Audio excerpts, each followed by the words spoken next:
Yeah, well, since we're doing good and since you're doing well, let's go ahead and bust this thing open real quick. You know what I'm saying? You know what I'm saying? Aw, yeah, yeah.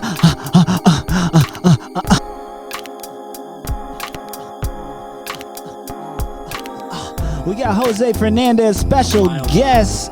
Ladies and gentlemen, special guest. Well, good thing you're uncomfortable, my brother, because you about to get ripping right now. Go ahead, give him off the top of the dome. Show him what you've been working on, my G. Give him 16 bars right now. Give it to him. Give me a beat. Nah, you color. Yeah, straight up. That's how we do. I got no shorts or no sweater. I don't know who does it better. Me, you, Jacob, whatever. It's all fun. It's all good. Chilling in my neighborhood. I can't go out. There's a pandemic. All this systemic oppression and my celebration. Nah, you know what's up? What's up? Okay. What's up? Oh, hold on. Okay. Hold on. That was so good. We're gonna have to turn around, and we're gonna have to do what you call a replay on that. You know what I'm saying? We're gonna have to really bust back in that mamma jamma. So one more time. Oh yeah. Damn, I'm in the spot now. Am I supposed to do it over you breathing in my ear like that? Yo, we got a special guest in the building. Hold up. You already know what it is, ladies and gentlemen. Music and mental health special guest, top of the dome right now. Jose, give it to him. Bring it back. Man, that's all I got. He got more. Man, I said that's all I got. Let me think about it. He got more. That's all I got. Oh shit. You got I'm more sneezing than snot. What? I'm not sick. I ain't got no COVID. I'm surviving and I'm thriving. You already know we alive and we well, son. That's how we do it. You acting stupid. Don't do that around here. Cause in my career, I'm taking over and your life is over. Damn. Oh, I don't know. Damn. no. Here's the thing: we put everyone on the spot when they come on. Word? You're like the first person to actually do it. You know what I mean? I think like people do it, but like you did it twice. Like you ran it back twice on the spot. So I'm actually hella impressed. I'm not gonna lie. Oh, that's fun. You had no hesitation. That's an awesome way. That's an awesome way to start this. That's great, man. Yo, wait. First of all, Jacob, I'm excited that you're pursuing this seriously, man. Like, that's what's up. That's what's up. I'll definitely pick your brain about it in a little bit, but I just wanted to congratulate you for taking that huge step forward, man. That's fucking huge. And I see you fucking killing it, bro. You're all over the place right now. Thank you, man. Smashing shit out the park. Thank you, man. I'm trying, man. You know the vibes. Yes, sir. Amazing ass vibes. Yes, sir. Thing, man. It's a beautiful thing. Gentlemen, this has been a long time coming. Ladies and gentlemen, I'm going to go ahead and let you know right now. We were originally supposed to do this yesterday, and due to technical reasons, it didn't link up. Nevertheless, me and Jose still managed to have a conversation, and I have the conversation recorded to be, in fact, as a matter of fact about it. And that is going to be a music and mental health Patreon exclusive. So if you want to hear the behind the scenes interview podcast between DLH, your boy .D, and Jose Fernandez, make sure you join the music and mental health Patreon. I'm trying to create some exclusive content just for our supporters. Nevertheless, we appreciate all of your support for being here, no matter where you are, all around the world right now, wherever you are. Doesn't matter where it is. Thank you for being here. Thank you for supporting us. Thank you for being present. Today, we're going to have an amazing conversation on music and mental health. I got my co-host, young Jacob, in the house holding it down. That's and of course, we got my brother, Jose Fernandez. Salute. It's an honor to be up here. The legend, the young guru about to shut this thing down. Jose Fernandez, welcome to Music and Mental Health. It's such a pleasure to have you here. It's been a long time coming. I think the chat can agree to that. I've seen a couple people, they've been waiting for this, coming. says JML Blitz. Shout outs to JML Blitz. So this is Music and Mental Health live, ladies and gentlemen. So we're going to be steering the ship in whatever way that might go. Everyone in the chat, please feel free to interact, be responsive, ask us questions. Let's make this interactive. Let's make this special. And let's kick it off just like this. My brother Jose, I got to ask you one thing. Ask me. Go right ahead. How is your current mental health? Much, much, much, much better than it's been in this recent year, man. I'm sure as most of you can agree to, it's been the most craziest, like this the most crazy time in our lives, and it's been very difficult to adapt to it. You know, it's kind of been just a huge slap in the face to a lot of us, if not all of us.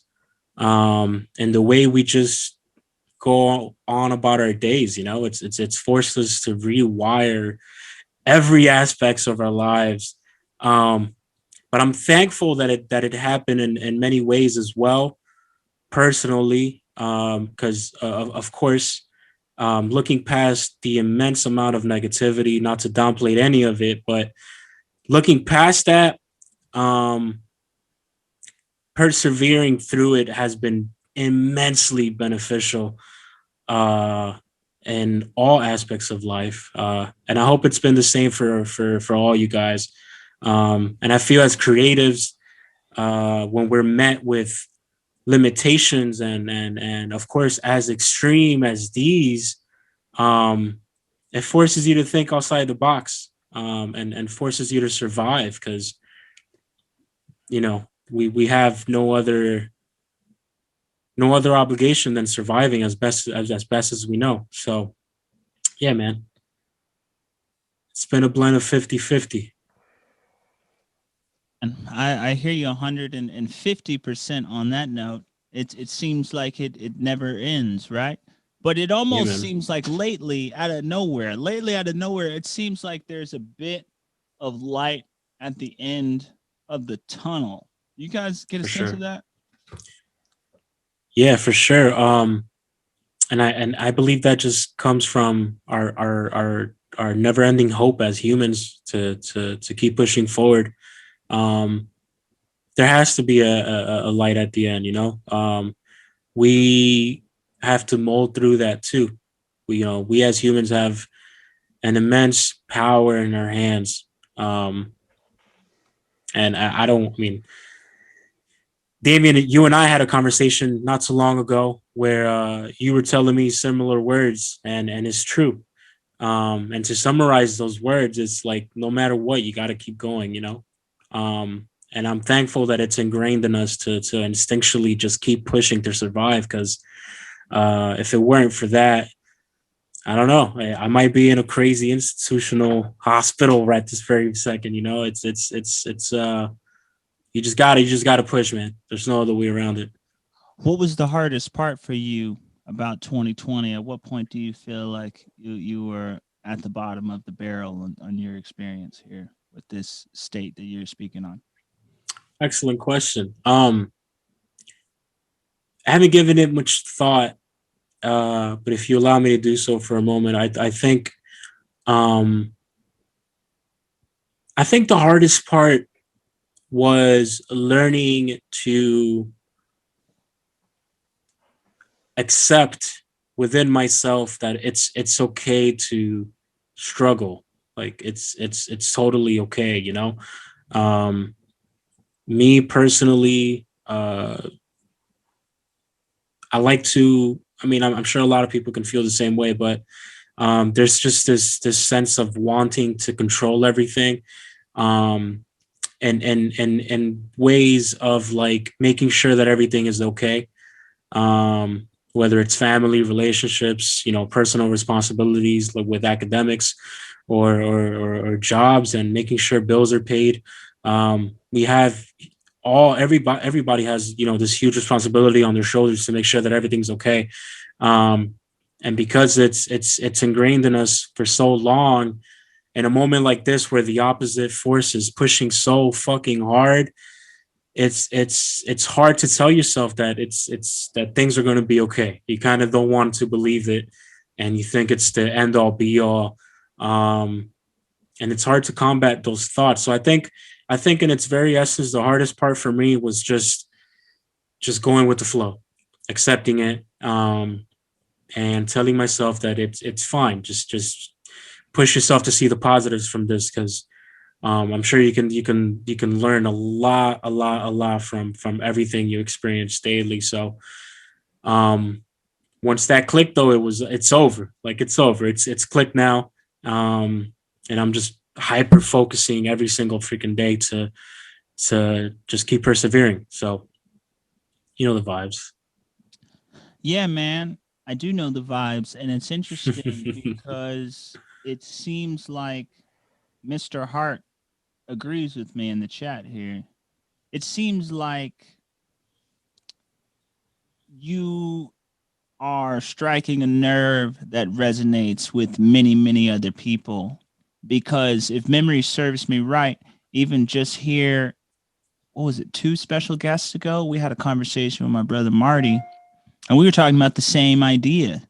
This idea that you want to be in control of what's going on 2020, 2021, but you can't. As much as you want to be in control, as much as you want to adjust your ambitions, your goals, your aspirations, this whole pandemic has put a huge detour on everyone's plans, on everyone's goals and accomplishments, and the fight against that is really draining. It's really tiring. It's really hard. It's almost like a poison that just seeps through us. And it's like in the beginning we all thought, oh, this shit this is gonna pass. This is just a little thing. Boy, were we wrong, man. Right? Yeah.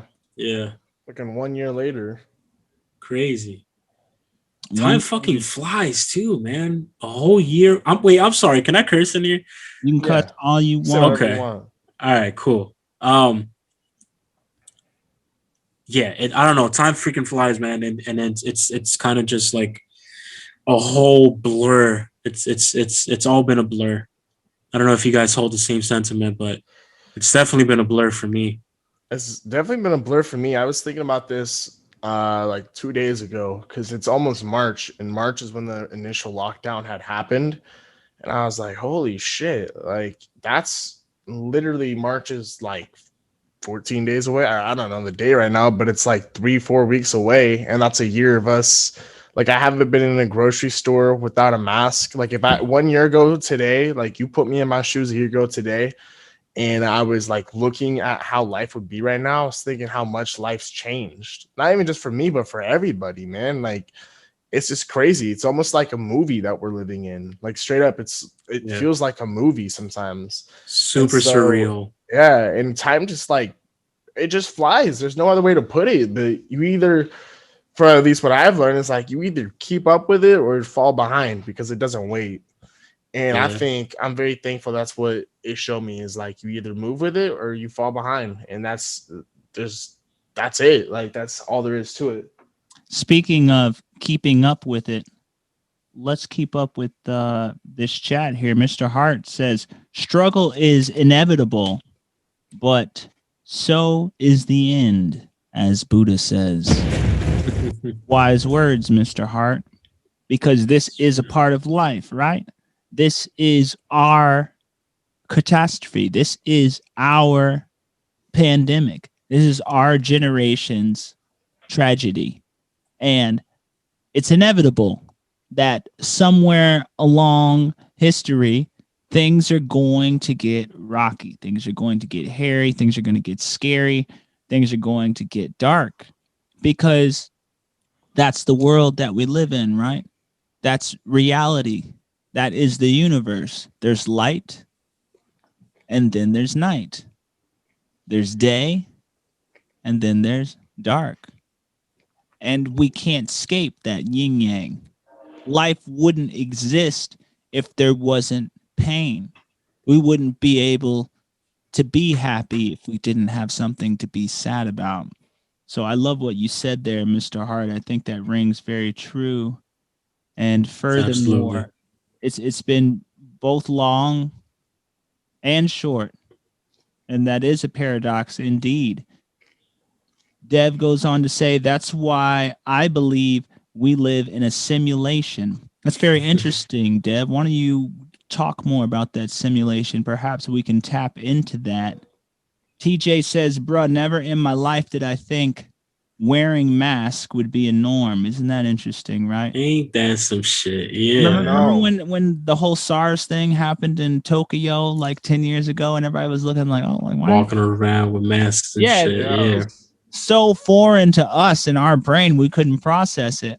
But now it's like, damn, this now is we're neat. Hypothetically, though, we still can't process it. You look at New Zealand, countries like that, they don't even wear a mask, and we're still wearing a mask. It's because of our lack of processing it. Man, just imagine. It's crazy how long we've taken to combat this due to people's ignorance and all that. Because it's like, just like you mentioned, you look at all these other places and stuff, and it's like, fuck, man. Like, so damn, stupid. What could have been, man? I was talking to Damian about this one time. I think I said, maybe it was Damian, but I was talking to someone, and she was a complete Karen. She was like a family friend. She was like, oh, I don't wear my masks. She would go into stores and be like, well, I have a medical condition that makes me not be able to wear my mask, whatever. And she comes over, and I was talking to her about it. I was like, well, you should probably wear your mask. And kind of got in this argument. And she's like, well, I'm not doing it. No one can make me, government, blah, blah, blah, blah. Literally 3 days later, she caught COVID. Man. And she was about like 20 minutes away from getting driven to the hospital because it was so bad. Wow. And I don't mean to like say that she deserved it or anything like that, but I will say it definitely humbled her. And I know a lot of people that's happened to, actually, like where they talk shit about like the virus and they get it. And like one of my dad's close friends, he didn't believe it and he ended up in the hospital for like a week. And I'm like, I don't know what more you guys need. Like, I don't know. It's not fake. Like, I don't know why people aren't taking this shit serious. It's insane, man. Yeah, it's crazy. TJ says, bro, if you fly down to Florida, it's like nothing happened, man. And, just like we were just saying before, is people in New Zealand ain't even rocking the mask. Well, there's also people in America that aren't rocking the mask either. Of course, I haven't been there to experience that. I only know through the grapevine and through the socials of media. There are definitely some ignorant individuals out there who still don't care, still in denial, regardless of the millions and millions of people that have been affected by this. It's worldwide. This isn't an American problem. This isn't a Russian problem. This isn't a Chinese problem. This is a worldwide problem. And we all have to figure this shit out, man. It's really crazy. What do you think about that, Jacob? I mean, it's easier said than done for sure. Because as human beings, we all are going to butt heads no matter what. Like, I could point outside and say, yo, the sky's blue. And some be like, nah, it's green. Like, out of nowhere. That's because that's just what human beings do. But for something like this, I feel like, I don't know why it's so hard to cooperate. Like, all people are asking for is like a fucking mask. Like, all you have to do is wear a fucking mask. You don't have to like stay inside for fucking a whole year in lockdown. Like, the initial lockdown was hard, but like things eventually opened back up under like safety protocols. Like, I don't understand. Like, no one's trying to fuck you over. No one's trying to come for you in a negative way. Like, just do your best, play your part, and just be a good human being. Like, it shouldn't be that hard. Speaking of that comfort that no one is really putting a bandage on, in chat, JML Blitz says, this damn pandemic delayed my college graduation, but Jose's mentorship is what's taking school's place right now, and I'm learning more. So that's one of the few lights right now. Interesting stuff. I'm feeling for you, JM Blitz. But what's shout out to him, man. Yeah, big shout outs to you. What's beautiful about that is this new world of education that we're all living in. You know, I think YouTube is the greatest university in the world. You know, at the same time, Twitch, there's so much to learn there. Even TikTok, you can learn a lot on TikTok just from watching random TikToks, like 15 seconds. Like, damn, now I know how to fix the toilet, or like, damn, now I know how to play this dope ass chord on guitar, or damn, like now I know the steps it takes to make a Daft Punk type beat. I don't know. Yeah, I saw a video the other day where it was like if you were to drop an egg onto a flat surface, it would crack in the center. I don't know why it hasn't worked for me, man. Every single morning for the past week or so, I just had to pick out fucking eggshells from my eggs and shit. Wait, what is it? You drop it on apparently, the flat. Yeah, like say you can drop it in the pan or in a bowl or whatever if you want to whisk it or something. But just to crack it, if you just drop it on a flat surface, it cracks in the very center and it makes it easy. I don't know. The video shows it splitting like evenly all around and stuff. I haven't been successful. My eggs just shatter. Damn. So yeah. When you I don't know if it's a height thing. Please send me a video, and then I want to see what the hell you're talking about, because I still can't process what you're saying. I have to find it. Pardon me. Dev says the things people do and say. This is in relation to Dev's simulation topic. And in response to that, he says, quote, connecting to the simulation, the things people do and say, like there's the people who are just deep in life, living that 9 to 5, not having any open-mindedness, just going every day through life with no thoughts of life and why we're here. And I love this next line that Dev says in chat. The way I see it, if you want the rainbow, you got to put up with rain. Does that connect to that simulation, Dev? Because in my mind, if we are in a simulation, can't you simulate out of the rain? Does that make any sense? What do you guys think in response to what Dev's talking about right here? Can I say something? Yeah, absolutely. Go ahead. So back in my writing days of movies, which I still love to write movies, but I just write a lot of music now. I had written this script about being in a simulation because I've always thought about it too. I was like, why would we be in a simulation? And what I came up with hypothetically is like, if we are in a simulation, who's ever running this could literally just be running it to figure out global warming because we have hella bad global warming. Are we gonna, maybe they can't fix it, so they have us try to fix it for them, or pandemic. And no, this for real though, like not even to cut you off, I've thought that a million fucking times. Like what if this was just a plot to get us off the road, because they knew if we keep going the rate that we're going, shopping, consuming, buying, going places, eating, drinking, you know, pissing on the side of the fucking road, these crazy ass people. So they'll do it. Please continue. I hear you 150%. I've thought that. Finish. Well, there's so many reasons we can be in a simulation. Like, because when I was writing the script, I was like, dude, there's a million reasons. Like, I could make a simulation, find the cure to fucking COVID, find the cure to cancer, come out and sell that bitch for fucking $2 million or however much. And then guess what? Just keep running simulations. Like, it's not implausible to think that we're in a simulation. Elon Musk thinks we're in a simulation. I don't know if I personally believe it. I believe like something. If we want to get really deep, I believe in something afterlife-ish. Elon Musk is an alien. He is crazy. That motherfucker's crazy. Elon Musk is like, he's definitely revolutionary, but he's one of those geniuses that are crazy, if that makes sense. You know what I mean? Name one genius that ain't crazy. I know. Well, Kanye, we'll get to the music soon, I promise. But this is such a rich conversation. Jose, why don't you jump on that? It's something that rarely lets me sleep at night. I find it so intriguing to think about. I'm a very open-mindedly person, so I'm always open to any crazy thing any person has to say, because I like to play along and give it some actual thought and try to find ways to believe the majority of these conspiracy theories or whatever you want to call it. And it's really, really, really fun. I believe Neil deGrasse Tyson once said that he explained very windedly, he explained how, we simulate games in a forward progression where, for example, he mentioned how we program Mario to move forward and straight.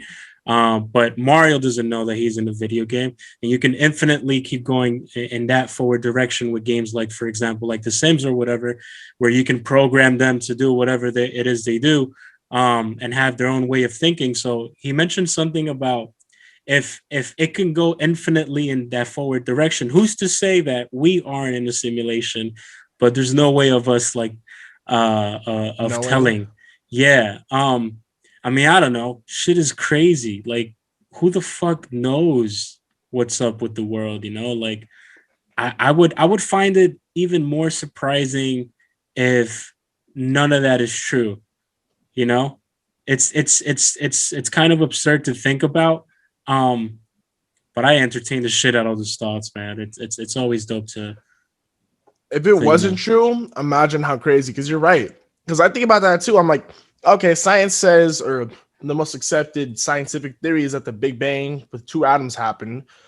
But where did the two atoms come from? So, like, to me, what I think, I'm like, either A, there's some creator that made the atoms happen, or B, like, they didn't just get there. Like, I refuse to believe they just got there. And I know there's like reasons why they were there, but like, reason to me, like, I just don't think so. But it would be too crazy for like something not to have happened. You know what I mean? For us to be here right now talking to each other in different states, continents, with people watching on Twitch. Like, seriously, come on. Like, from two fucking atoms. Like, there's no way that this shit is so coincidental. Like, there's no fucking way. So I really don't know, man. Like, you're right. Like, if it was just by random, then I guess like I'll go buy a lottery ticket. But there's no fucking way. Damn. And this, ladies and gentlemen, is the first time Music and Mental Health has ever tapped into conspiracy theories. And we're in there. Let's stay there. Why not? I love conspiracy. Has a lot to do with the way people's mental health either deteriorates or betters. Think of the individuals who are really lost on like the conspiracies. I mean, we could go political, but like, just think of that. Think of the power of this idea of conspiracies within simulations, which send people down these Mario tracks in the world number 6, and these motherfuckers can't get back. They are stuck in the snow world. And they will literally burn down the world in the process of that. I have thought many times, Jacob. It's so crazy that you say that, because there's our minds working together very like. I've thought, man, 100%. What if this was just, them teaching us to use Amazon and to buy everything online because they don't want us going to Target anymore, because they want to keep us inside, and they know if nobody goes to Target anymore, well, that's 200,000 people off the road. That's gonna fix that hole in that ozone. Like, man, this could go on and on and on. I also love that Neil deGrasse Tyson analogy about what would Super Mario say if he discovered he was in a simulation. He probably couldn't even process the fact that he was in a simulation. It's like an ant working for the queen in an anthill. The only thing that ant knows is working for the queen and bringing back resources to that ant farm. The ant can't look up and think about what the weather is going to be tomorrow. The ant can't look up and see Jacob, walk up the hill. The ant can't even process that. So if the ant can't even process that Jacob's walking up to the hill to, write some stuff in his journal, who's to say that Jacob can't process the fact that there's this fucking giant standing above him right now, pushing shit around. Oh, there's a hole here in the ozone. Let me put some shit right here. He can't see it. We can't see what we can't process. So literally just think about that. Think about the inner dimensions that creates and this multiverse that is in with that. It's ever expanding, right? We really tapped into some nice shit here. I was thinking that before you said that, because I was like, simulations in Madden, right? Well, these people, all they know is football. That's their whole program life. And then I was like, no, but we have so much more. But like, what if we are just Madden? Like, you know what I mean? Yeah. Like people are just playing us as a game and there's a million other things and we can't even think about it because we're not programmed to think about it. Like, that's so crazy. And Damian, I'm happy that you fucking said that because I was thinking that and I wanted to say it, but you fucking killed it. Multiverse, Black Spider-Man talking multiverse element. Believe it or not, I still have not seen Spider-Man intro the Spider-Verse. Come on, you gotta do it, man. I know I'm talking to two fucking comic book heads. I mean, Jose's sitting here like I'm like, fuck, I'm talking to Jose about this. I probably shouldn't say that, Yeah, I'm like, hold on a second. I'm messing the wrong guy right now. I'm fucking with my credit. No. What it is I've just been waiting to play Miles Morales. I was like, okay, I'm going to watch Spider-Man, Into the Spider-Verse, and then I'm going to play Miles Morales back to back, just like how I did Star Wars, fucking Rey's Last Saga, Last Skywalker, whatever the fuck you want to call it. And then I went right into Jedi Fallen Order. Jose, we both played that game. But I literally waited. I didn't want to play it until I saw the movie because I'm just like, I want to be in the world and I want to jump in the world and I want to swim in the world. Ladies and gentlemen, this is going great. Jacob, can you check in with the chat a little bit? I've been doing my best to keep up, but they're so active today. I feel like we've missed some good stuff. Is there anything in the scroll here that you think we need to tap into? Jose, feel free to do so as well. I don't know if you can see chat right now. Yeah, I'm on it right now. There's a lot of great stuff that everybody's talking about here. Shout out to everybody participating in this Music and Mental Health live podcast. We appreciate all of your discussions, all of your thoughts and perspectives, because that's what makes the live podcast fun. We want to make you all a part of it.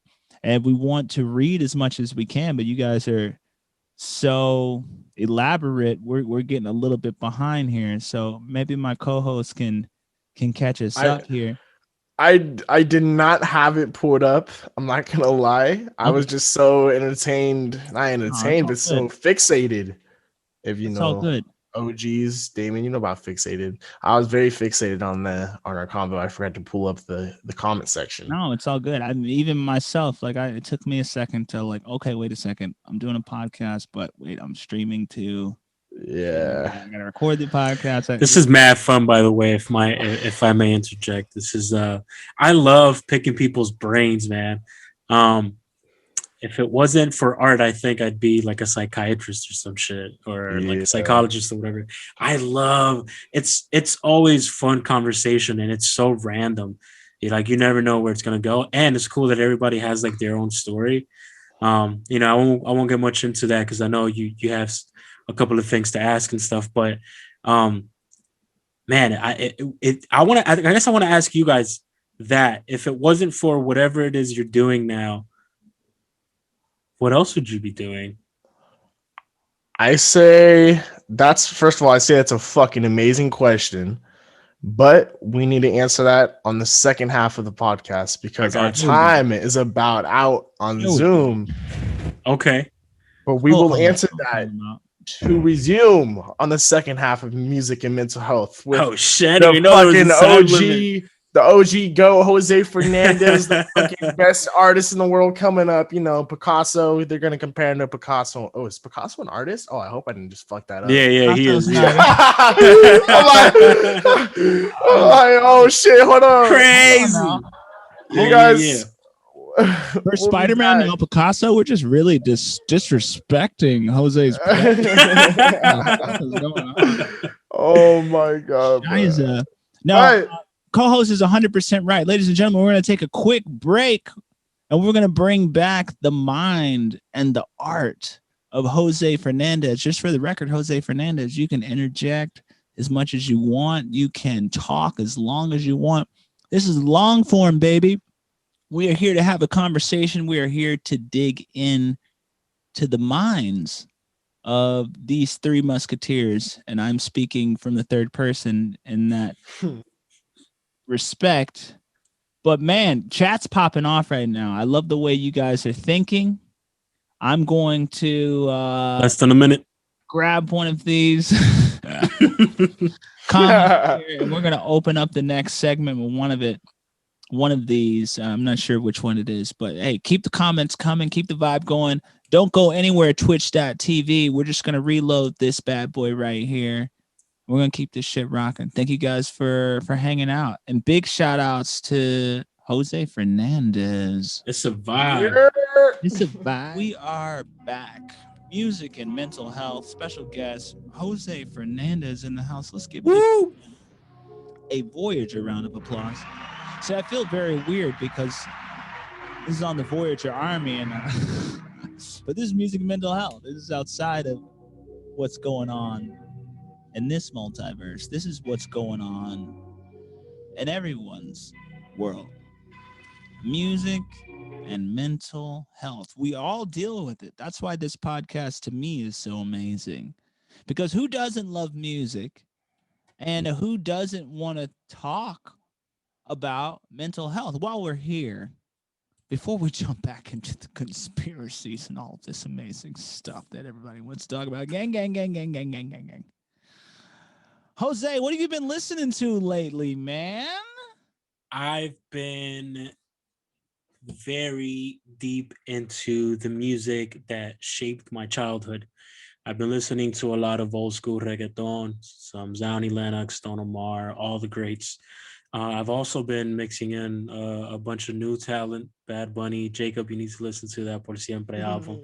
You need to, bro. The production is fucking insane. Damian, if you haven't heard it yet, I suggest you hear it too. Just a lot of new stuff in the reggaeton world, mixed with a lot of my old favorites. And it's helped bring a ton of inspiration towards my current work. Long story short, I'm trying to tap into the Latin market, and it's been very helpful to just get in that zone, get in that vibe. But yeah, just at the very moment, just nonstop replaying Bad Bunny's first album, because that's a whole fucking vibe, you know. And I love to be in a vibe and focused.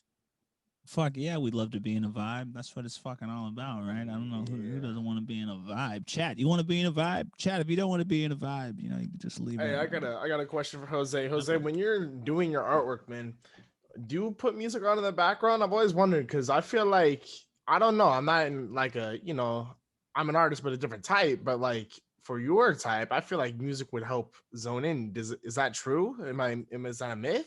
There is no creating without bumping music at all. Okay. I can't So what do do you it. bump? What do you bump? What's your go-to? Like classical jazz, maybe some hip hop. Like what are you looking at? It has to be upbeat. If it's hip hop, it's I'll listen to Griselda, something raw and gritty and powerful. If it's reggaeton, I'll listen to the hits at the moment. Usually Bad Bunny, he does a lot of upbeat music. But it's just something to get me pumped and just vibe while I focus. It's amazing. Okay, Yeah. okay.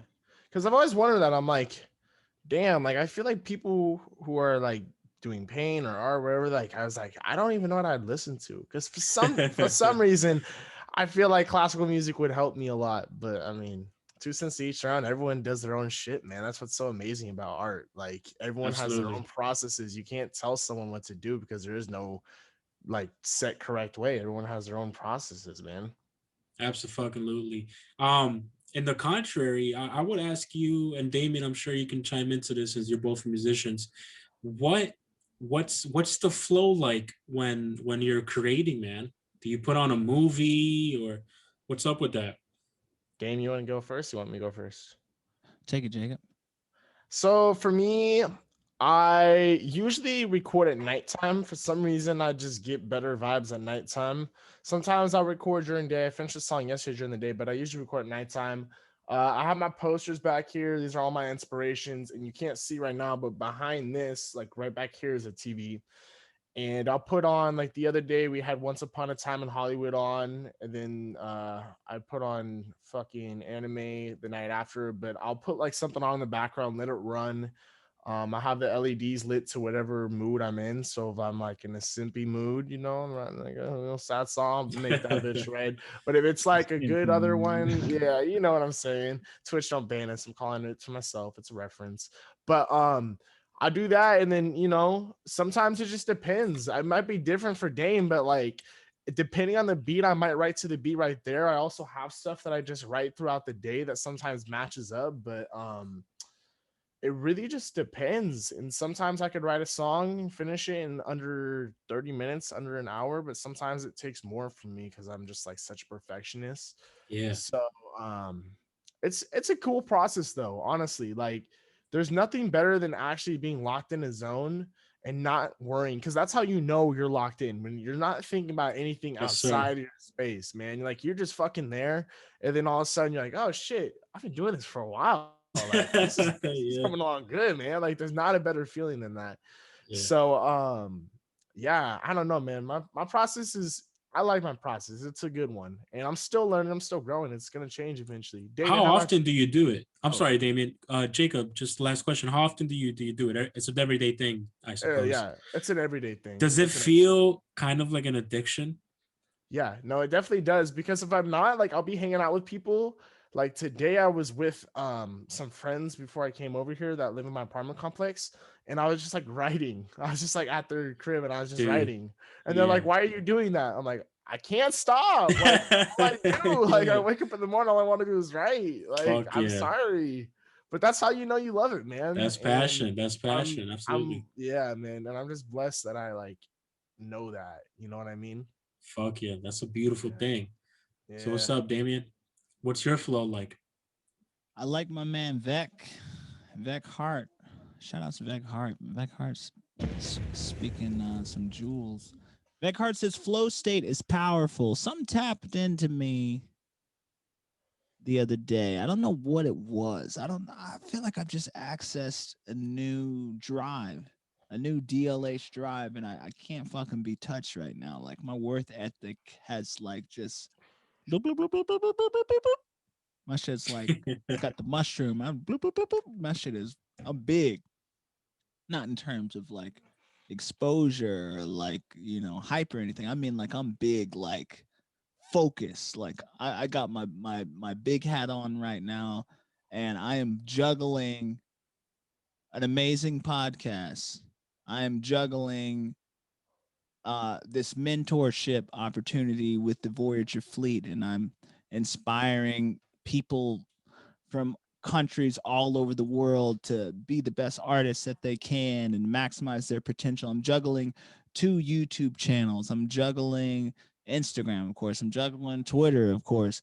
I'm trying to juggle TikTok and get 10 TikToks a day. I don't know what it is. Like, flow state is a real thing, and I've just tapped in lately. So, rewinding to answer the first question, do I like to watch things while I'm creating? Or I believe Jacob asked, Jose, do you listen to music while you create? Which translates to me, do you watch, you know, some dope visuals while you are in the studio? Yeah. If I'm in the studio, the lights need to be a certain way. There needs to be a certain visual on screen for me. I'm really into Johnny Quest. I'm really into Planet Earth. I'm really into old school animation. I'm really into Bob Ross. There was a moment when I was making Blue Dame, and Def Jam got us this dope ass crib in Pasadena. And I was out there with DJ Dino and my homie Boats, and man, I had a fucking jacuzzi tub and like the master bedroom, and That's the Chick-fil-A vibe. was like right down the street. And like every day I would fucking wake up, go straight downstairs. I would turn on Bob Ross.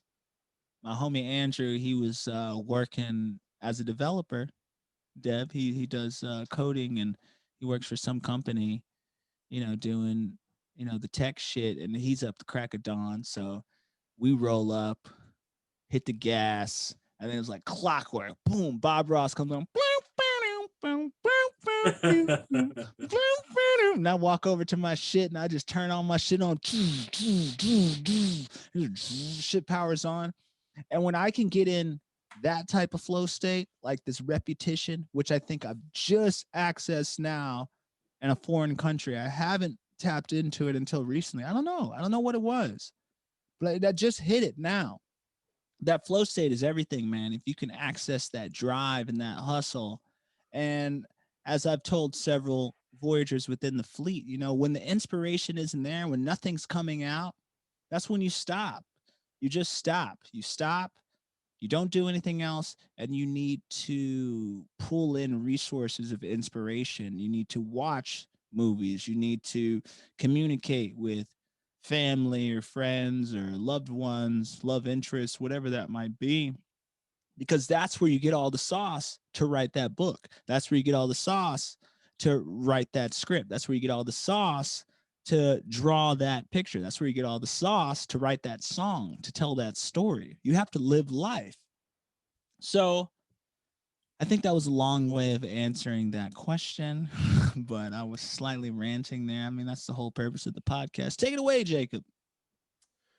Yeah, I mean, everyone's got their own process. This is just like I had said to Jose, and I think everyone's process is what makes them unique. Like you can hear it or visually see it or hear it within the art released from that process. Because I can tell you right now, if I'm just recording in a room that's blank and doesn't have the LED lights and the visuals in the background and whatever might be going on, I can tell you a significant difference will be made in my art. You'll hear it in my voice, you'll hear it in the lyrics. It's just not there, man. It's just not there. And I think it's so important that we as artists have our process that we love and we know we love, because if you aren't loving it, then it's not going to be good. And that's just bottom line. Like take a step Amen. back. Love. Yeah. Pardon my interruption, both gentlemen. I just want to show some love to T Jules 24 in the chat. Quote, love to stay in chat, gentlemen, but I gotta get back to work.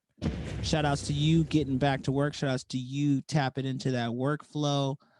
Thank you for stopping by. We really appreciate your support. One love. Jacob, please continue where you were. I'm sorry to cut you off. I just wanted to show some love to our supporter here.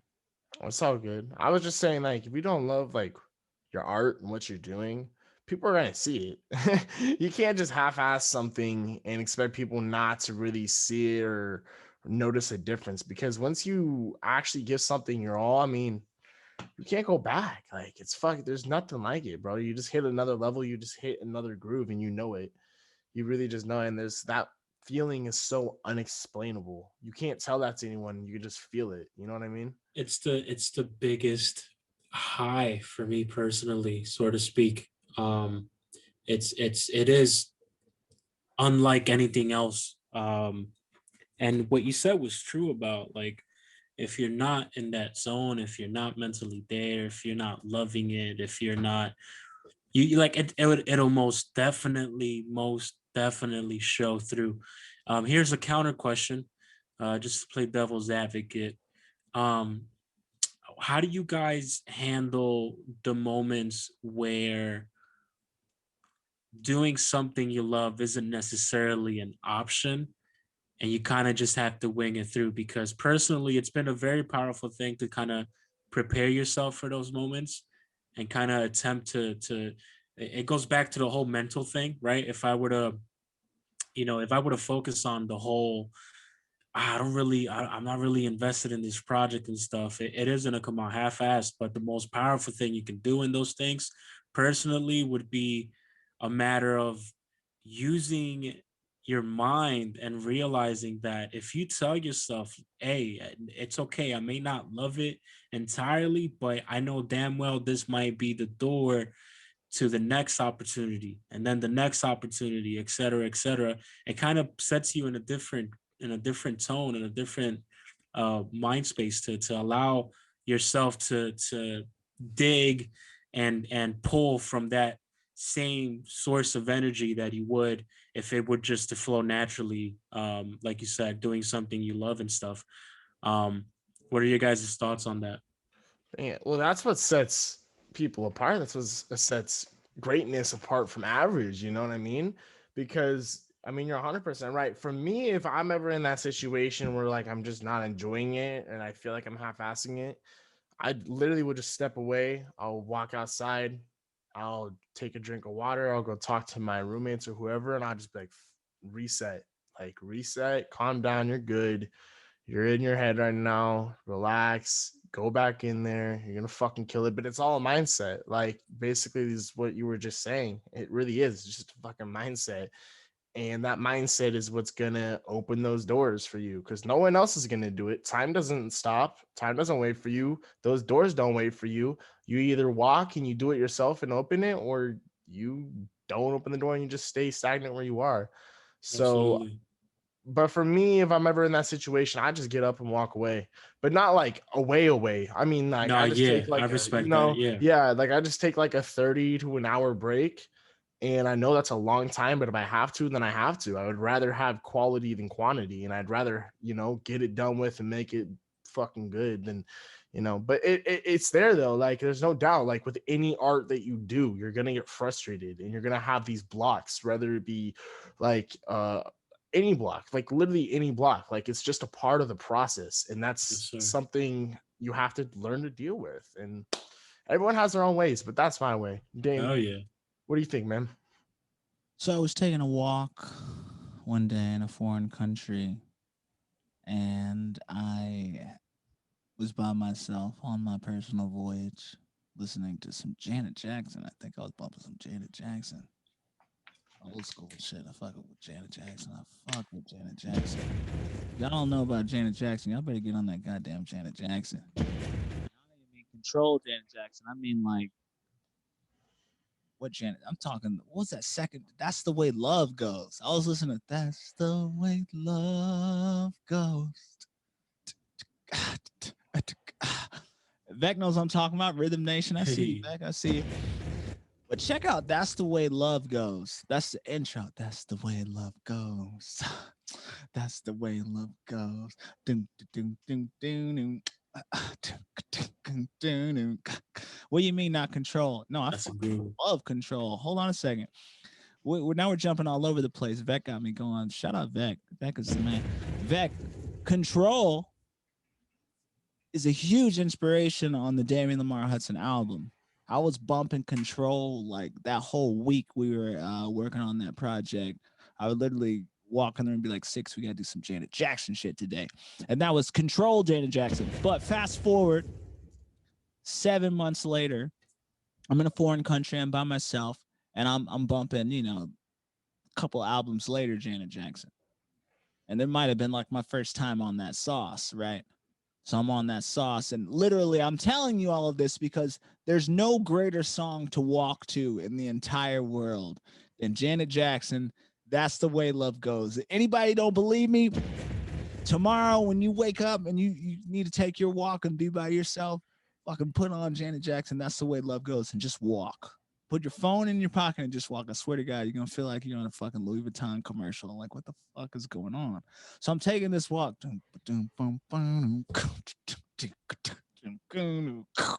I'm like bad, I'm a bad motherfucker walking by myself in the woods and shit. It's fucking like, it's wild. So, anyways, I come up in this on this tunnel, and there is this drunk guy.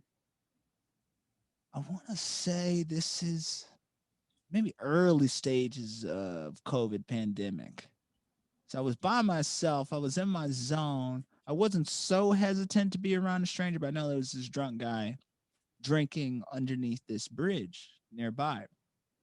and there's this overway, and for whatever reason, I'm talking to the guy, and he just goes off on this tangent about time, and he's like, essentially, to summarize it, he says, "Time is the only thing that you can't get back." And I think that's something of what Jacob was saying, to coattail on that. And it's funny because I had a conversation with a legend just yesterday on Zoom, right here on Zoom. And he showed me something which really tapped into that as well. I mean, when you hear it or see it, I guess you think back on this conversation. But I couldn't help but reminisce on this random soul. It almost seemed like a lost soul, like a drunk underneath the bridge, but he had all the truth and the wisdom in the world because he was down and out and by himself. But like there was something to learn from an individual who has made the mistake. And like I said, he went on to say something along the lines of time is the only thing you can't get back. I don't know why he said it, pardon me. I don't know why he went on to say that, but it resonated with me, and it rings very true to this conversation and the drive of a genius, the drive of a champion, the drive of a legend. You know, it's yes, there is that mentality of, well, once the inspiration isn't there, I just got to stop. But at the same time, when the inspiration wasn't there, did Michael Jordan stop? When the inspiration wasn't there, did Einstein stop? When the inspiration wasn't there, did Elon Musk stop? And sometimes we can use this inspiration as an excuse, but the individuals who don't have the ability to use inspiration as an excuse realize how imperative time is, because it's the time that separates the weak from the strong. And that was a very long way of responding to that segment of the conversation, but That's some real shit, man. that's the best I got. That's some real shit. Yeah, man. That's just how I feel. So earlier I asked the chat while you were away. I said, "Chat, how is your mental health? How are you feeling?" And just to check in with the world, to bring everybody full circle, because of course those who are listening to us right now via Spotify or Anchor, you can't see what the chat is saying. Even those who are watching us right now, unless you're on Twitch right now experiencing this live segment, you don't know what chat is saying. So let's check in with chat, in which I asked chat the very same question I asked Jose at the top of this segment. How is your current mental health? And Vex said it's way better than before. I would agree to that, Vec. JML Blitz said, my current mental health is crap right now, but good. People like Jacob and Jose get me through it. Big love to Jonathan, man. Yeah, One he's an love. awesome son. Vec also said, Dame, I'm actually reversing chronic disease with my brain with crazy ass science. That's some loaded wording there. I'm not quite sure exactly what that means, but furthermore, Waffle is showing some gratitude. And then we started talking about some random shit.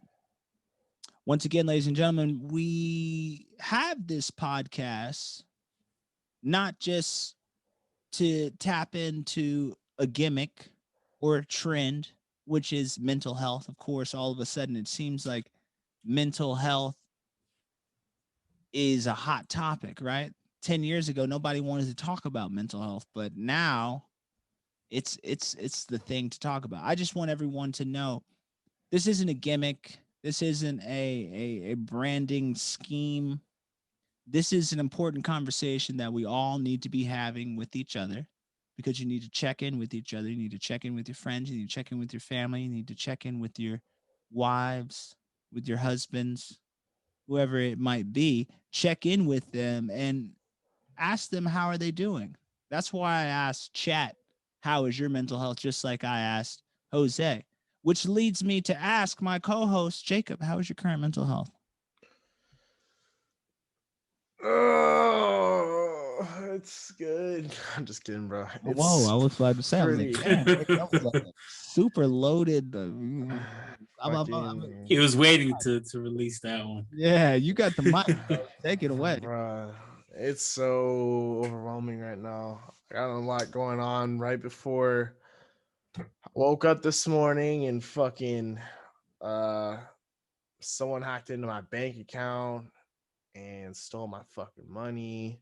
Damn. Now I can't fucking sign into anything because it's just this long story, which is why we weren't able to stream on the music and mental health today. And then I'm also just hella busy. I'd say just overwhelmed, but like the cool thing about this though is I know it's just temporary. Like I'll be fine. And it's just a part of the process, man. It's just a part of the grind. And one day I'll be able to look back on these like, oh, remember someone stole money on my bank account and just laugh at it because it's not worth getting that upset over right now. Or like, do you remember when you went to school and did music at the same time? One day I'm just gonna look back at this. And so I am overwhelmed, but I know that it'll be good. And I know that I'm strong enough to push myself through it. And I know that I need to. And if need be and I need to talk to someone, I know I can talk to people. And I'm so happy we have this platform because I was thinking about that before. Like, is there ever too much time? Like, you talk about your mental health too much, like while Dane was talking about that. But I honestly don't think so, man. Like, your mental health is always a current state. It's just like your physical health. Like, if you break your arm, you got to fucking attend to it. And if your mental health is damaged, I mean, you have to attend to it. So I just feel really lucky that I'm able to be so open about my mental health with everyone. Or oh, sorry, I just kind of learned on my computer. But um, I'm overwhelmed, but I'll be fine. Long ran over. I'll be fine, but I'm overwhelmed for sure. I'm not gonna lie. You know what Glad- sucks? Go ahead. I know. I was just wanted to chime in and say that I'm glad he mentioned that one's mental health is should definitely be taken care of as much as anything else personally, because it's a big enabler and at the same time disabler depending on his state at the current moment. And if that's not 100%, it'll definitely affect all aspects of your life. So I'm glad you mentioned that, Jacob. Absolutely. Yeah, and it's like it's seriously a really big conversation that's uncomfortable because I have a friend right now. I texted him. I don't live near him, but I know him very well, and I know he's doing really, really, really bad. And I texted him, and I was like, "How are you?" And he didn't respond. And I go, "Bro, I know you're not doing well. Please talk to me. And if you're not gonna talk to me, please talk to someone else. But if you're not gonna do it for you, just do it for me." And This is he what you ended up, said to him. yeah. And he ended up opening up to me, and he's like, "You know what, bro? Like, I'm not doing well. I have this going on, and I can't seem to get out of this and this and that." And I'm like, "Well, first of all, I'm proud of you for opening up because that's a step you should just reward yourself for in the first place. And the fact that you're able to recognize your problem, like it's uncomfortable for people, but I think that's a natural human emotion. And I think like to get really, really deep into it, if you know someone is suicidal, ask them. And I know it's a weird question, like, hey, are you going to harm yourself? Are you in that position? And it's such a hard, nervous question to ask somebody. But at the end of the day, it's better safe than sorry because you can really save someone's life. And your words mean more than you know. And that's Absolutely. exactly what I was going to say earlier before I passed the mic back to Jose. I was going to say, you know what sucks is that individual who is in the tank, who's on empty in terms of mental health, and it seems like they are just entirely fatigued and there's no way of flipping and around, and there's no way of getting out of the rain. And you see these individuals, you see them calling out for help, and it just sucks when you know they need help, but you feel like there's nothing you can do. It sucks when you know they need help and you try and give them advice, but no matter how much advice you give them, they remain in that state. To me, that's really hard for me, because I have friends and peers and mentees who, are going through it, man. Like really going through it. And as much as I wish I could just, like grab in my heart and just give them like some of this positive energy that I'm blessed and fortunate enough to have grabbed along my travels of just being on my voyage. This is an emotional roller coaster life. Everyone's going through something. Everyone has had something happen to them, no matter what status they're in, no matter what their parental unit uh, relationship is, no matter how much money they have. It doesn't matter how much money you have. It doesn't matter where you live. It doesn't matter what education you have. It doesn't matter what institution you attend or what your job is. Everyone goes through it. And it just sucks when you can't break through to someone going through it. Like I feel for that individual because I'm someone who really strives to help people and just to make the world a better place. And it's just really hard for me, man, when I can't get through to someone. You know what I mean? Like when you Yeah. really want to help somebody and you do everything Man. you can to help somebody, but there's just at the end of the day, there's nothing you can do. It's the Morpheus shit. Like Uh, you can only show them the door, but they gotta walk through it. There's light on the other side of that door. Like I'm telling you, fam, like you can just walk through this, but the matrix it's and the even simulation. You know what I'm it's even saying? harder. It's even harder when it's someone you fucking love, like love to death, and you're just like watching them, and you would just wish that you could give them, like you said, a piece of your fucking heart. And it's so hard to watch, but I think that's why it's so important to be there and have those uncomfortable conversations with them, because I know you might not like it, but it's something that you have to do. Like it really just is something you have to do. And it also brings me to a question which I found out the hard way. Like, where do you draw the line though? Like as to how far you can help someone. You know what I mean? Like, I've spent a lot of time trying to help someone for the last 2 years just to learn like I can only do so much. I wasted so much time and energy on them. I can only help them so much. It's really up to them at this point. But it's a weird line. Like, where do I draw it? Do you know what I mean? Like, Absolutely. you have to be there, but like there has to be a point where you have to recognize if it's fucking you up at the same time. Absolutely. 100%. 100%. Because it's taxing. It's taxing when you're in a flow and you're rising and you want to contribute the most you can into your ambitions, into your goals, into your success. But you turn around and you look behind and you see your homie like slowing down, like that. You guys are running a 5 mile race and you got 4 more miles to go, and you can turn around and look. You're ready to go, but you turn around and your homie's right there. They're not moving. They're not going.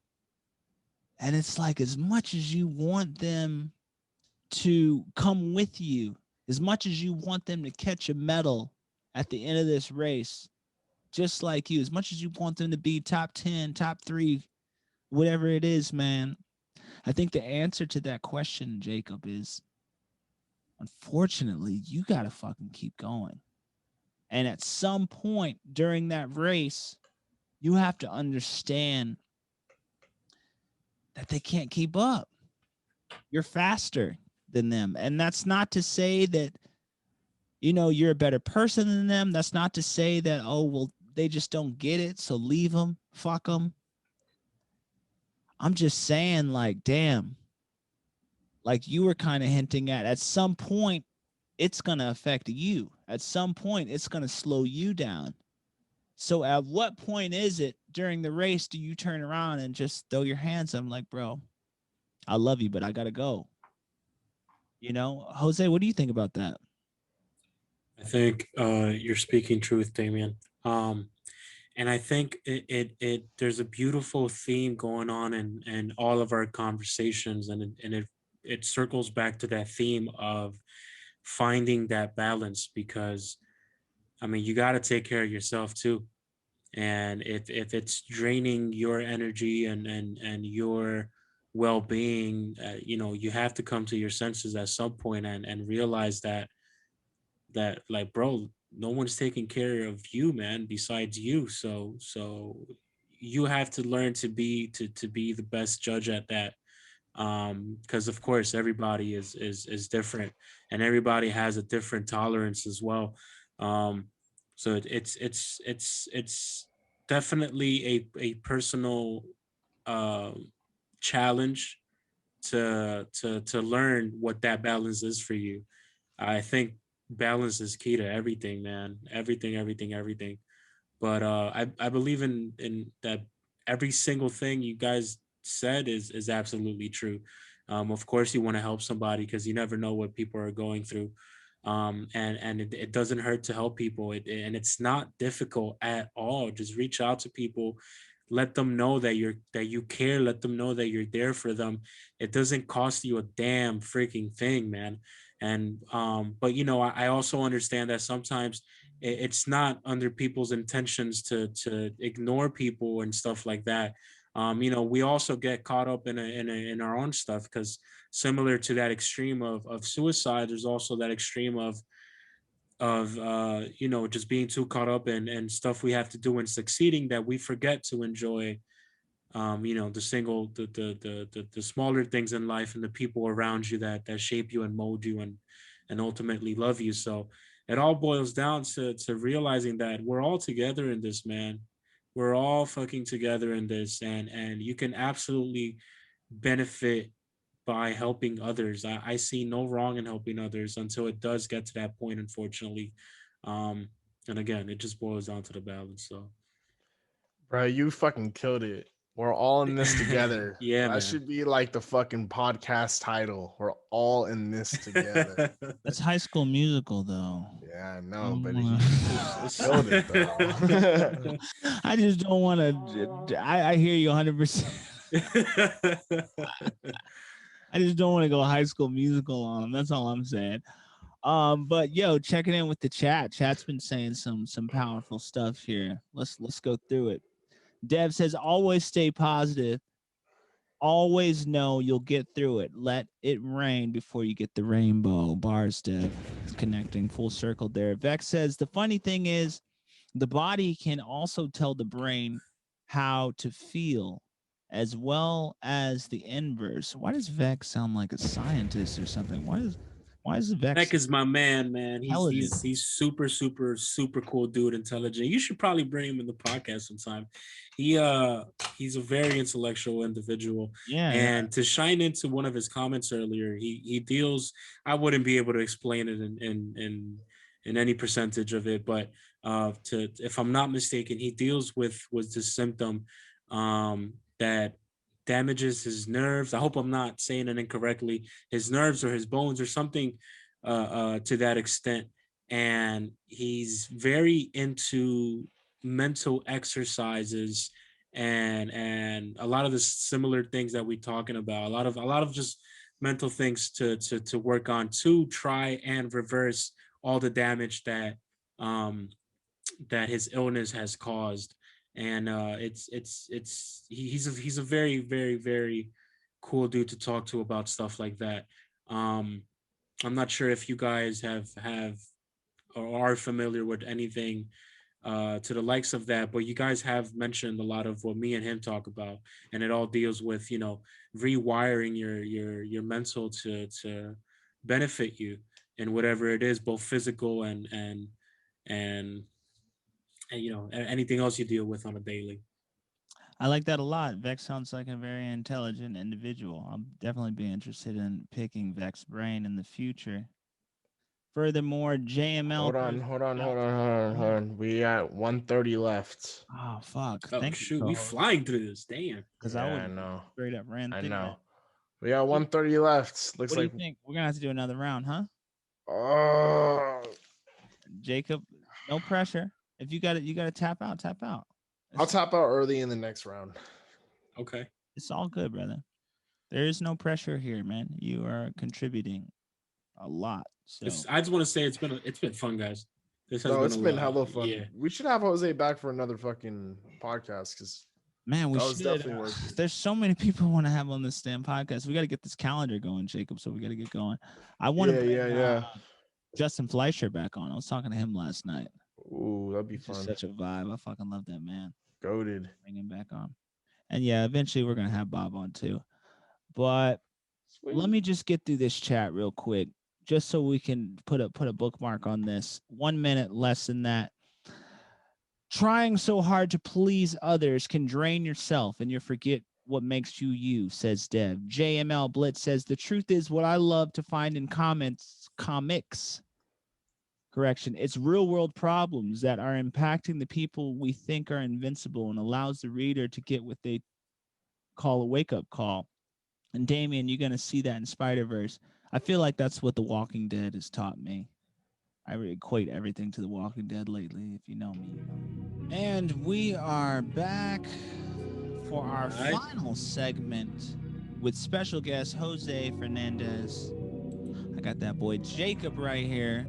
Yo. Ready to blow up, ready to take off like Steppenwolf on a magic carpet ride. Yeah. Yay, yay.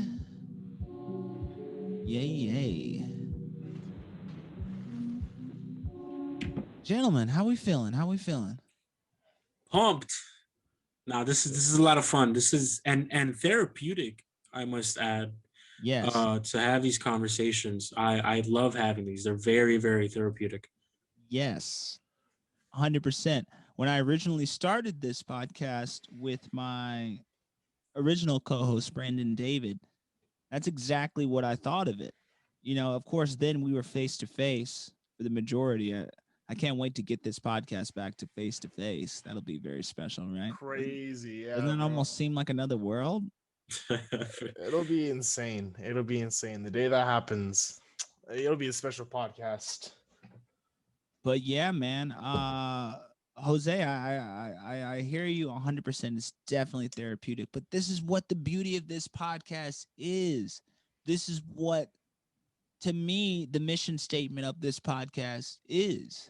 It's not just about the homies coming on and chopping up shit and rolling up and talking shit about the world and pandemic and shit. No, it's to inspire other individuals listening out there to have these conversations as well. Podcasts for me have always been so inspiring to me because I thought podcasts were incredible just because it gives people an opportunity just to talk, just to really talk about things and to really dig into things and to really dissect things. But what I discovered on Music and Mental Health season 1 is, wow, I can work some things out here and kind of work at the same time and potentially inspire others to work on themselves as well. So Jose, I'm glad you're seeing that magic in this because that's exactly what it is to me. Jacob? The cool thing about it too is it's never ending. We talk on a weekly basis about our mental health, but what affects our mental health is the events that happens in our life. And it's not like we have like the same life. So it doesn't matter how much we record, we're always going to have a different answer. We're always going to be talking about different things because of all the events happening within our own life. So it is therapeutic because, or at least to me, because we're not going to just be sitting here saying like, oh yeah, like I'm still Like it's the same thing as last week. Like times move, you know what I mean? And we're always gonna be here.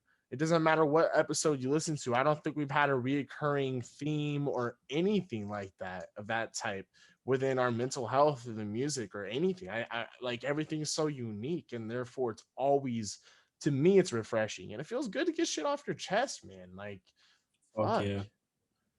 100%, man. 100%. Talk to your friends. Create your own music and mental health. Create your own podcast, guys. It's not hard to do.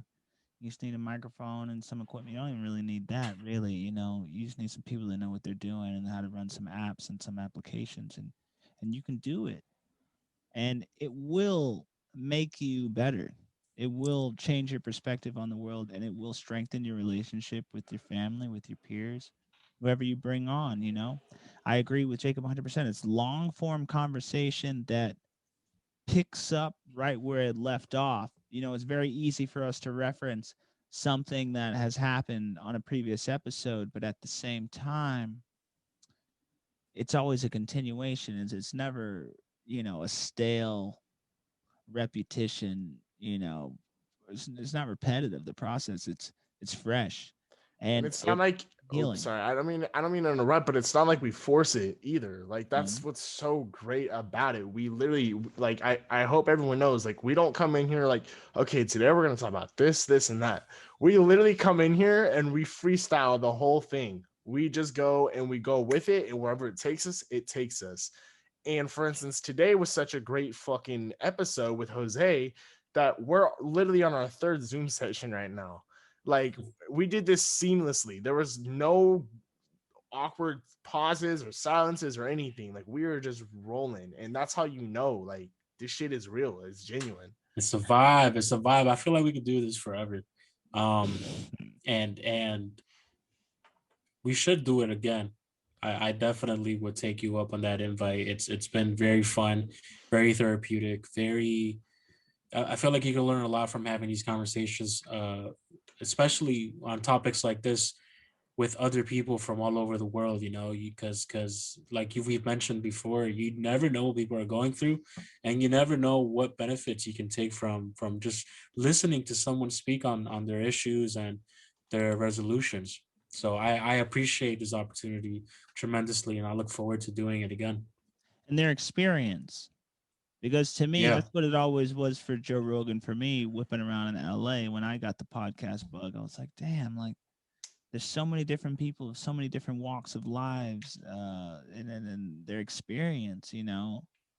Evander Holyfield's experience to Mike Tyson's experience, two boxers who fought each other, but completely different lives, completely different podcasts, completely different perspectives. And I love that, man. I love the difference between us. I love the difference in experience because it's a learning opportunity. It's a learning opportunity. It's a cheat code. Okay, don't go there because if you go in this direction, you're gonna get this. To hear that on a long form process is incredibly beneficial. Back to the music. Jacob, what have you been listening to lately? Uh, Bro, I've been listening to a lot of Jacquees. A lot of Jacquees. If anyone doesn't know who Jacquees is, he's an R&B. Do you guys know Jacquees? Fuck yeah. That's the man. Bro, oh my fucking Like old god. school Jacquees? Am I bugging out? This is a new artist, or he's been in Um, the game, right? Sandra Quiz from early 2000s. Yeah. yeah, Right, right. he's been in. Yeah, I've been listening to a lot. Me and my roommates play that shit so loud, so loud, and like I'm pretty sure our neighbors know all the songs right now. We just be going off, bro. But a lot of that. Who else have I been listening to off the top of my head? A lot of Brent Fayez. I know I always say Brent Fayez, but he just released a song called Gravity with Tyler Creator. He's a monster. Fuego. He's on a different level. Like creativity wise, I think if him and Frank Ocean made a song together, I think it would break the internet. Like Ooh. that would be too crazy. But I don't even know how I would fucking freak out. But yeah, a lot of Brent Fayez, Jacquees, and then a lot of my own music myself. Um, I listen to that a lot because I'm so like Wait. You do music? You want to talk about it? uh Let's talk about that. I mean, I dip around a little bit in the music, a little bit, yeah. But I've been listening. Like before I came on here today, I was listening to this joint I made yesterday on some fucking. It's really good. But I always be listening. I'd be listening to like the most. Damien, I think you know what I'm talking about. You listen to like the most tiny parts, and you be like, "Am I overthinking this? Do I need to change this here? Does this need to go here?" You know what I mean? So I always just be listening, looking for improvement. I'm always trying to find a way to improve. And I think that's the fun part about doing it. Damn. I was just thinking, I know we brought you on for the 12-hour stream and it wasn't like official or anything. But I was just thinking, all the people out there in music and mental health, they would love to hear, a snippet of Let's go. this Jacob project, this Holy Grail. Let's talk about Holy Grail for a second, because my man's being modest right now. I want to know what's going on in this world. The world wants to know what's going on in this world. And if me and Jose have to pry it out of your mouth, we're gonna do that today. Good news is we just started the new segment, so we got about 40 minutes here, and you ain't running from this. So, Jacob, can you tell us about this community that you're creating, known as the Hidden Grill? I might have said Holy Grail before. You said holy. It's okay. It's Monty hidden, Python. Got it. Are you a Monty Python fan? Monty Python. I don't know what Monty Python is. Dev's gonna get you in a second here in the chat. I'm sure Dev knows. So forget what Monty Python is and tell us what the Hidden Grill is and what Hidden Grill means to you. I told you. There's Jacob. Dev going after Jacob. Tell us, Jacob, please. So basically the Hidden Grail to me is like, excuse me as an artist, I've always looked up to artists, or admired artists who have their fan bases and their communities. And one day when I am a huge artist, I do want that community, and I want that community to feel like family. Like I want it to be a hidden grail. I want it to be somewhere that people can go to and talk and interact with one another, and everyone's there for each other. And I really want it to be original and unique. Like I'm not trying to push anything. I'm just me, and I want everyone else just to be themselves, but I want everyone just to feel like family and feel like home. And the way I came up with it was really just thinking about like how I felt my whole life. Like I feel like my talent is a hidden grill, and I feel like everyone I've talked to around me kind of feels the same about theirs. And I don't think there's anything wrong with it, but I feel like you should embrace it. Like if you have talent and it's hidden, then fucking let it shine, because I think that's so important, man. So it's just this community, it's my community, man. And if like you're fucking with me and you're rocking with me, then I love you. Like, thank you so much. And I'm gonna be here with you and support you just like you do with me. And I hope everyone else in the community does the same for each other. That deserves a round of applause. I fuck with that a lot, Jacob. Thank you, man. Absolutely. Thank you. You know what else I fuck with? The certain peculiarity that you have in peculiarity. Am I saying it right? Peculiarity. I think so. My accent fucks me up a lot of times. Peculiarity. Damn, I can't even say peculiar. A certain little detail that while you were speaking, you said, when I am a big artist, et cetera, and I fuck with that heavy, because I'm a huge believer in manifestation and acting like you're already there, because you are. And like Kanye famously said, is like I'm already XYZ. It just takes, the world just hasn't woken up to the idea yet, or doesn't know it yet. And it definitely starts with you. You got to act like it. You got to believe it. You got to breathe it. And through it, you make others around you believe it. And you more than anybody knows that. Like it's evident. It's visible. It's traceable, thanks to it being documented in the internet and stuff. And I salute you and commend you. It's inspirational, and Yeah, man. Keep fucking rocking on, man. The world's yours, bro. Thank you, bro. But let's not act like you aren't doing the fucking same though. Hold on. Pause it for a second, bro. You're fucking killing it too. I think I mean, Jose deserves seriously. a round of applause. I mean, Appreciate it. I appreciate it. And I love that you pointed that out though, because I don't think enough people talk about that because it's a real thing. The way you talk, the way people talk, you can learn a lot from them.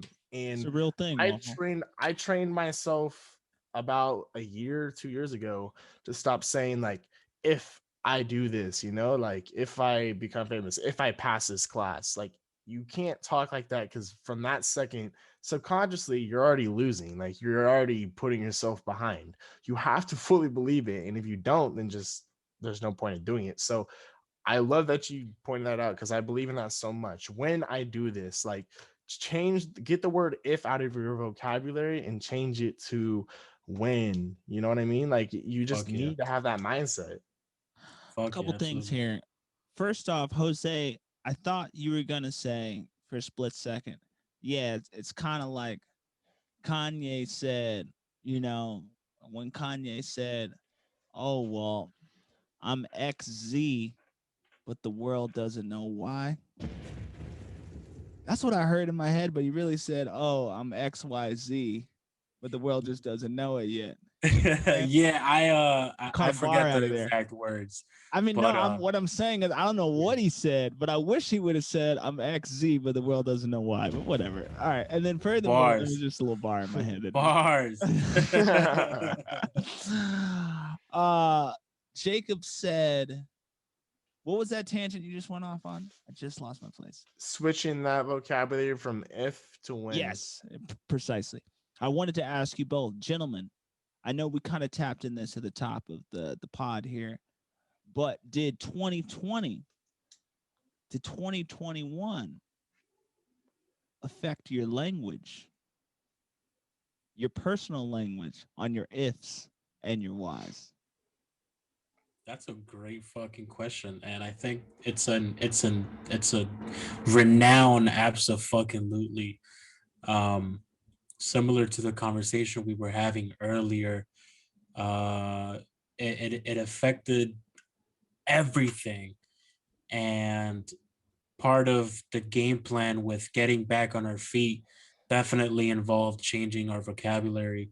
Excuse me, changing my personal vocabulary to more positive wording of things and more a more positive belief, because it's back to the whole getting yourself in that mindset conversation. It really starts with the way you talk about things. Not to get too much into it, but I'm sure you guys have experienced the same. I've had situations where my own insecurities or my own overthinking had led me to like hyper focus on, nah, that's not gonna happen, or it's definitely gonna fail or happen in a very negative way, and it turns out to be true. But the same powerful thing works on the flip side. If you take all that energy and focus it on, I will get that, I don't know, that promotion at work, or I will succeed in this, I will, like Jacob said, be a big artist, etc., etc. It's only a matter of time before it actually happens. I believe, similar to casting spells, if you want to think about it that way, our words hold a very, very, they're very, very powerful. Um, Period. I'll leave it at that. Yeah. So what you're saying is you Snapped. believe in witchcraft. Essentially, essentially, yeah. It is, thinking about it, it's definitely some sort of witchcraft. If you tell somebody, and this might get a little personal or harsh or anything, but if you tell somebody day in and day out, you're whack, you're ugly, you're this, you're that, you're blah blah blah blah blah, people will start to believe it. Like it definitely takes effect on them, and I would find it ridiculous for somebody to not believe that the same effect can happen, and it's inverse, and so change all that bullshit negative stuff out of your vocabulary, and change them to positive things. You 100%. will pass that test, you will, et cetera, et cetera, et cetera. And 100%. fuck Words yeah. matter. Quote Vec Hart. There was a study which concluded in the Discovery, there were two plants in two separate rooms, soundproof rooms. One plant experienced massive amounts of love vocally. I love you, plant. I love you. Grow. I'm going to water you. You're going to be incredible. I love you, plant. You're an amazing, beautiful plant. You're growing. The other plant in the other room, soundproof, down the laboratory. I hate you, plant. You suck. You're no good. You're never going to be anything. You're never going to make it. You're never going to survive. These plants both experienced separate outcomes. The plant that was negatively bombarded with BS vocally didn't make it. Both of these plants were given the same amount of light, the same amount of water. The difference is their treatment, the treatment that they got. One plant got love and praise, the other plant got hate and insults. And the plant that got hate and insults withered away. This is a true story. This is some photosynthesis. I'm sure Vex got the right word for it. I don't even know what the fucking word is, but this is the fucking truth. This is a plant. This is a living organism who doesn't have a brain. I mean, at least to our knowledge, maybe plants do have brains and we just can't process it. But just really think about that. That's an external motivation too, or a demotivation, right? That's an external energy. That's not an internal energy. So internalizing that, what can you make of yourself if you wake up every day and you say, you know what, I'm confident. You know what? I can write this bar. You know what? I can blow up. You know what? I can achieve my goals, as opposed to waking up today, you know what? I don't think I'm going to make it. You know what? I don't think I can do this. You know what? I know I'm in this music business, but nobody likes me. You know what? Nobody cares. You know what, guys? If I didn't jump on social media tomorrow, would anybody care? Like, I see tweets like that. Like, artists put tweets out like that, and it's like you are diminishing yourself through words. That's a real thing. It's real. That's real shit, man. Yeah, absolutely. It is. It's crazy, man. Like, your words literally have the power to make you or break you, and you have to really figure out how you view yourself. You know, K Dot had one of the best lyrics of all time on Good Kid, Mad City. But what's love got to do with it when you don't love yourself? I know I want to do. I can be what I want to say, and I feel and die. Look up in the mirror and I don't know the words. I'm sorry, but Jiminy Crickets, like, homie, that's the real shit right there. I'm real. That's real. How can you be real if you don't love yourself? How can you love your husband or your Hey, wife if you don't love yourself? Brent Fayez, he has a song, and the hook literally goes, "Who can I love when they tell me I can't love myself? How in the hell can I possibly love someone else?" And it's so smooth. The song is so smooth, but it just reminds me of that because it's like it all starts with you, man. Like, that's real shit. You know, it's crazy. You just triggered a memory I have from the sixth grade. My math teacher all like gathered us up in her class and told us she was I guess she was talking about her marriage or something, but she mentioned something about guys. Um, you know, we were in the sixth grade, so she was talking about guys. Eventually, very soon, you guys will start, you know, being boyfriend and girlfriends and stuff. But I'll leave you with one thing, and that one thing is learn to love yourself first before attempting to learn to love anyone else. And that has stuck with me forever. And it's, you know, it rounds off back to this conversation. It's absolutely true, man. That's what your Absolutely sixth true. grade teacher told you? My sixth grade teacher, Mrs. Cerrone, I'll never forget that. Yeah. That's amazing. To be honest, I can't remember my sixth grade teacher's name. Jacob, you're the young one here. What about you? You remember your sixth grade teacher's name? Oh, I had about like 8 teachers, but I had a crush on one of them. So yeah, I definitely remember one of them. I sixth grade was the first time they really kind of forced the switching classes on us too, in my memory. And I only remember one of my teachers of the six, Cass Middle School. Shout outs Mither Mither. Shout outs Mr. Abernathy. That was the only name that popped in my head when I really dug deep, like trying to remember my sixth grade teacher. Jose, I think that's incredible that the teacher told you that. And because the teacher told you that, that memory manifested in your retrospect. And at the same time, you couldn't let go of the teacher's name because of that. Can you name your seventh grade teacher's name? Nah. See what I Nah, mean? I can't. See what I mean? That's Yeah. such a bar.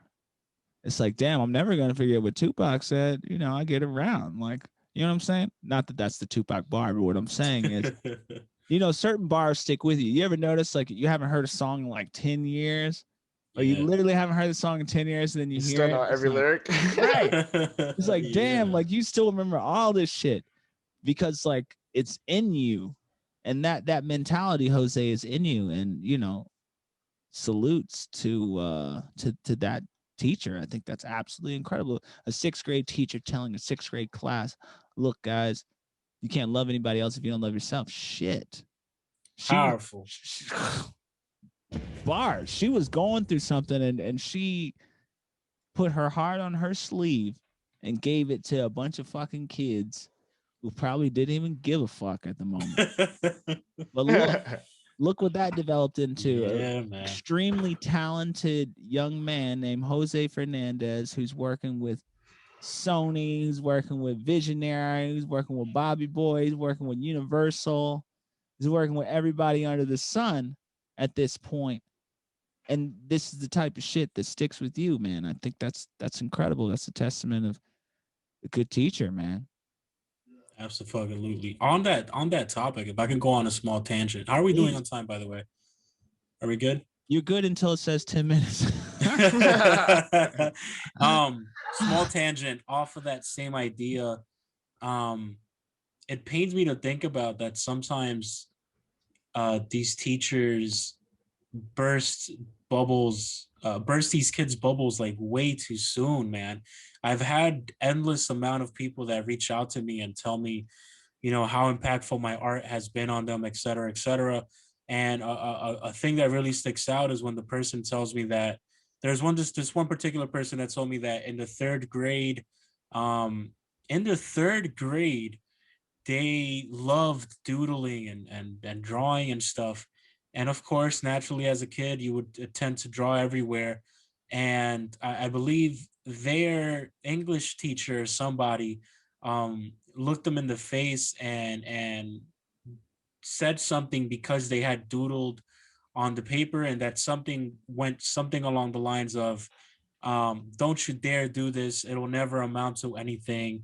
You're not good anyways, et cetera, et cetera. And the person never touched art ever again. And they were now in almost their 30s telling me how much those couple of words impacted them for their entire fucking lives. So if anything, I just hope that people were more mindful about what they say, especially to kids, man.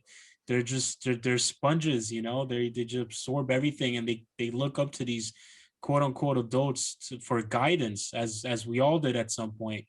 Um, and it's so fucked up to do that to a kid. And I'm sure maybe at the moment she might have, I mean, you can come up with a billion excuses as to why she acted that way. Maybe it was a bad day or something, or straight up she wasn't even thinking about what she was saying, and she was probably a child herself, and still going through her early adulthood. But there's just some things you don't say to kids, man. You think they won't ever remember it. They're just kids or whatever. And similar to me remembering those words from my sixth grade teacher, you affect somebody's life forever. It's crazy. Damn, that sent me on a couple different tangents here. I don't know if we have enough time for all of them. Yeah, no. Well, the I first had one most current in my mind's eye would be on that note. What's your earliest memory? Dang, that's a fucking awesome question. My earliest memory is a haunting one. Um, a very traumatic one, but it is the earliest. And it wasn't until last year, amidst the pandemic, that I had that conversation with my mother, to which she finally admitted that that memory, I must have been like 2.5, 3 years old when this happened, um, was true. And it clicked. It made a lot of things click in my life. Not to Because cliffhanger, but do you care to share what this memory is, or is it too personal? Just domestic disputes between my parents. I have visible imagery in my mind as early as 3 years old, um, of the aftermath of it. And for the longest, it played in my mind, and I would have these conversations with my mother. And of course, I'm super grateful she didn't admit to it earlier on in my life, because I didn't have the capacity to process that in my mind. But learning about it all these years later, I'm about to turn 26, so for 25 well, 22 years in my life, to have this memory play in my head and have somebody tell me, it never happened, it never happened, and I believe it. um I'm thankful that she decided not to admit it, because listening to it now, it doesn't I have no resentment towards the people involved. um and it more so an understanding now, just going through my share of things. Not to say that I'm old and wise, but thanks to whatever I've dealt with, I'm able to reflect on possibly what the mindset of the other person must have been like at the moment, and ultimately what I hoped they learned from it, which I believe is even more important when it deals with things that, mistakes that we make and stuff growing up. I wish that everybody would focus on, would focus less on, for what's the most popular, the cancel culture and shit like that. I wish people would focus less on pointing bullshit out from other people, and just give each individual the room to learn from those certain mistakes, and just become better people. I'm referring to my father, and I know deep down in my heart now that I reflect back on certain conversations I've had with him growing up, that those conversations and those words stemmed from sad memories. Um, so that shows me that he's definitely learned, and I find it very powerful. I actually look forward to having these conversations with him soon, because it's fairly recent, like I mentioned. So it's awesome. It's awesome to see just how a person can grow and develop and become better people. And I can only hope that they share that wisdom with everybody else, because like I mentioned, you know, we're all in this together, man. And sharing that wisdom is very powerful, similar to these conversations we're having. Okay, I'm done ranting. Damn. You know That's the vibes. brother. Thank you for sharing that. We really appreciate you, man. I know that's a I personal appreciate one. y'all. Yeah. Jacob, what's your earliest memory? my earliest memory is really fucked up, but it's oddly like takes my breath away how close it is to Jose's.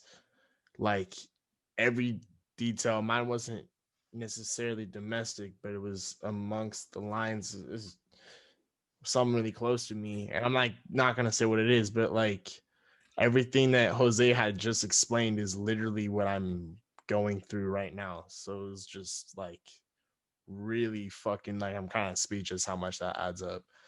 But The most interesting part about this is the fact that, 5 minutes ago, Jose was just telling us about how this individual in third grade said to love experienced yourself. this message from a teacher and never forgot it, right? and that was a negative impact on them.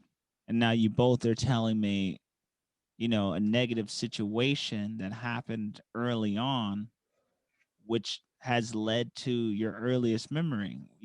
Going back to what Jose said, quote, dumb people say, "Oh, kids, they're just kids. They don't remember. They won't remember that. They'll forget about it. They'll forget about it." And no, they don't. Even at 3 years old, a memory can remain in someone's domain. It's crazy. I think it just goes to show how careful we have to be with the youth, man, because youth is the engine of the world, as my brother Modest Yahoo would say. It's everything. So, the children come first, as corny as that is. But Marvin Gaye said it best, man. You got to save the children. Got to watch out for the children, man, because this is the world of tomorrow. What we say today will create the heroes or the villains of tomorrow. And are you going to create villains? Do we need more villains in this world, or do we need more heroes? That same teacher could have told that kid, "Oh, well, his doodle's cool or something. Have you ever heard of fucking Tom Jones, or have you ever heard of fucking Tex Avery?" And that kid could have been inspired to go down some Looney Tune land. Like, who knows? It's crazy, man. And adults just don't realize sometimes how much of an impact they have. So anyone listening to this, if there's any young ones around you, please inspire them to the best of your abilities. Ladies and gentlemen, boys and girls, children of all ages, it seems we have come to the conclusion of this amazing, in-depth podcast, to which Jacob said he was going to be gone, but he stuck around. Oh, they're so mad at me. Ugh. Are I you all right? appreciate your time, Yeah, Jacob, thanks for guys. hanging out. I hope Yeah, no. on the record, off the record, Jacob, put in what you can put in, my brother. The show will go on with or without you. We really appreciate you being here. You make my job a hell of a lot easier when I Well, I don't. love being here, so I would rather be here than not be here. Well, I appreciate you, man. I just hope that I'm not inhibiting you from doing No, whatever you need to do. you're not.